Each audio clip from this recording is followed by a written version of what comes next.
Hey everybody, welcome to Eat Baila Travel. I'm Jenny, this is Kevin, and today we've got a special street food vlog for you coming from Queretaro.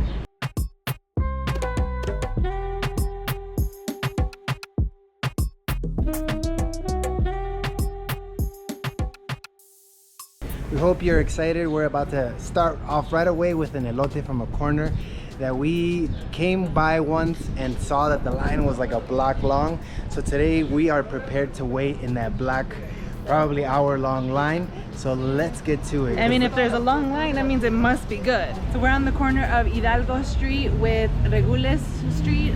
The elote spot is right behind us, but what's missing? Crazy ass line. And maybe it's not missing. Maybe it's a blessing in disguise. So wait. I'm just like, the line for me was a part of the experience, and I'm a little bummed. I was actually looking forward to it tonight. I don't know why.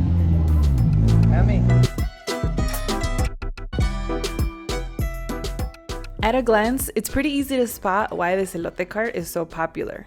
They're not your regular elotes or esquites. They take street corn to the next level with intricate flavors like beef bone marrow, also known as tuétano, spicy pork, and shrimp stew. well, the line is getting longer. It's starting to. Maybe we just got here at the right time. Guys, I'm so excited because I see something that I don't normally see with elotes and esquites in Mexico, and that's yellow corn. Growing up north of the border meant that I grew up eating yellow corn, yellow elotes, but in Mexico, most of the elotes, actually, I mean, can't even say most of them are white, is what I was going to say, but honestly, Mexico has a huge variety of different colors of elotes, but most of the elotes you see on the street food stands are the white ones. And don't get me wrong, they're not bad, they're just not my favorite. I grew up with the yellow one, and the yellow one has this sweet, juicy texture that I love. Oh, I'm so excited. Look, the line's starting to build up behind us. That's all we care about. I'm so concerned about the line. Un esquite de maíz amarillo, mediano. They also have an assortment of toppings to add to your elote, like potato chips, candy, and of course, a selection of homemade salsas. Look, you get a little extra piece of salsa. And the presentation is nice. Un elote amarillo. ¿Con todo? Sí, con todo.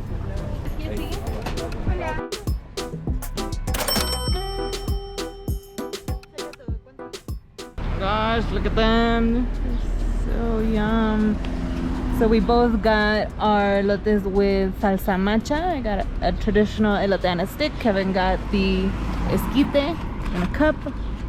He got the white corn, and I got the yellow. You ready for this? It's been a while. Yeah. I feel like it's been a while since we've had an elote or esquite. Yeah. Crunch. That white elote for me is Not as much flavor, right? I'm telling you. I know. the yellow one. I know people who like the white elote more. What about you guys? Have you ever tried the white esquite elote? The yellow one. So right away the difference in color. Ooh. And flavor. Yeah, right? The sweetness. It's sweeter. That's one thing that I miss about being in Chicago. We always had access to yellow corn. Here in Mexico, it's a little harder to find, I think, depending on what region you are. But since we've spent a lot of our time in southern Mexico, I don't think I've ever seen a yellow corn in southern Mexico. I'm gonna make a big mess. That is tasty. I'm still not gonna lie to y'all. I still like them better in Chicago. Something about that Illinois corn is a little bit more sweet. It's way more sweeter, but I don't know. Maybe it's just costumbres. Next stop on our street food tour, one of the most delicious corners in all of Querétaro, which is Las Gorditas de Ezequiel Montes. The spot doesn't have a name. We just call it Las Gorditas de Ezequiel Montes because they're located on the street Ezequiel Montes. These gorditas make you feel at home with the very first bite. All the guisados are homemade, and they prep the gorditas on the spot a la leña. So, you know, once it's a la leña, it's special. We have a thing for long lines, and this place always has long lines. We usually call ahead of time to get our gorditas so that we don't have to wait in line. But today we're going to show you the process on how to get gorditas here, so when you come, you look like a local. Let's go. So they got a number system here where you got to pick up your number, and once your number is up, Then it's you. You get to order your gorditas. The number goes up to 50. So they're on number 16. 4 more people in front of us so that we can have some delicious gorditas. We like to come early because one of our favorite ones is the guacamole gordita. And for the last couple of days we've been coming and we're a little bit too late. Whatever they have is what they have for the night, so things fly. You want to get here early. It looks like they set up around 7 o'clock almost every day except Saturdays. So the funniest thing just happened. One of the gordita vendors came and handed me this bike lock, and I was like, wait, this is our bike lock. We lost it like last week and thought it was gone forever. We must have dropped it during one of our visits here. He remembered us and gave us back our bike lock. That's so nice. That's what happens when you come here 3 to 4 times a week. We come here so often, like, oh, it's those people that are always passing by on bikes. Notice how people will gather around this corner and eat right here on this lot. You have people sitting all along the building, sitting in front of doors. This just becomes one big family party. Kevin anxiously waiting. Very anxiously. There's nothing worse than being the next number and then somebody comes before you and orders 7 gorditas.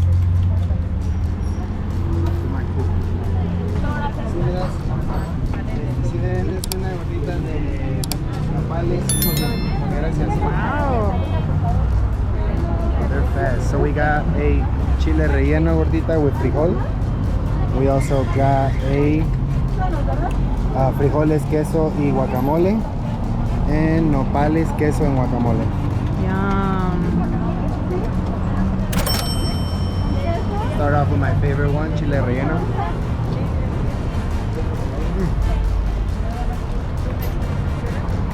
The only issue with these gorditas is I can eat 10 of them. The only issue. Steal a bite of the chile relleno. Ooh. That's cool. This whole plaza here is full of vendors that sell tamales, atole, buñuelos, tortas, tacos, you name it. You'll find just about anything here. So if you are looking for just one spot to satisfy all your cravings, I would say this is it. We've already had several street food snacks tonight. So I'm on my last one. I'm having dessert. I'm having an atole de guayaba. And I've never had one like this before, but this is a buñuelo, which I would compare to a funnel cake in the United States. It's like a sweet fried tortilla, and this one they drench in some sort of syrup, a piloncillo syrup, which is like a molasses syrup. Holy cow, it has to be like 1,000 calories. Sabe canela, a piloncillo. Oh, this is really good. I like it like this. I've never tried it like this. Cool. I think I have a new favorite snack. I'm going to go try this. Why are you looking at it like that? Because it looks like bacon. It's not bacon. I guess it looks like bacon, yeah. Doesn't taste like bacon though, does it? Damn, good. That piloncillo syrup is fire. Most street food you'll find at night, but this is a street food spot you can find during the morning time from about 9 to noon-ish. This is Esquina Madero, where you'll find a head statue of Francisco Madero, and you'll also find a bunch of food stands that sell breakfast foods like gorditas, sopes, tacos, and barbacoa on the weekends.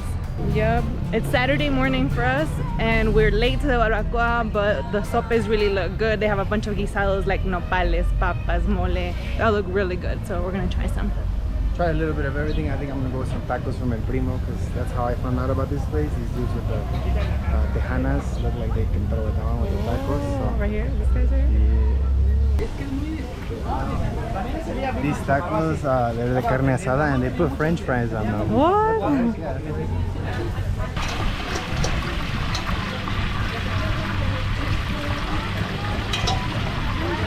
Alright, so this is a first for me. This looks like a very Mexican-American meal when you have tacos with French fries on top of them, which is pretty cool. There's two new things that are new here for me. The French fry part, and we're gonna try a chorizo verde.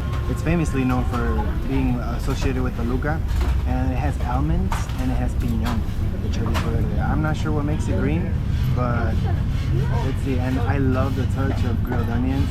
Grilled onions remind me of baseball games back in Chicago, so I feel right at home with this dish. Let's see.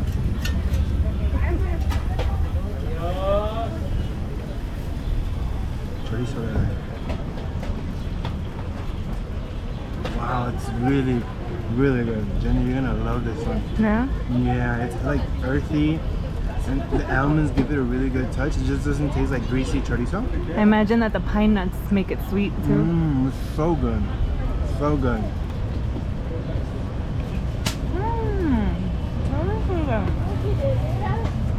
I don't even feel like I'm eating chorizo.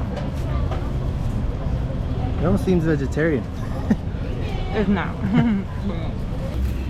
Each taco costs 20 pesos and it comes with 2 tortillas. I've been eyeballing this place for almost a year since the last time we were in Queretaro. This is the first time we come, but I highly, highly recommend it. The cecina is juicy, tender, really good taste, and they have cecina dorada. I think the French fries are a little bit too much for me. I think just tacos without French fries are really good, but man, fire.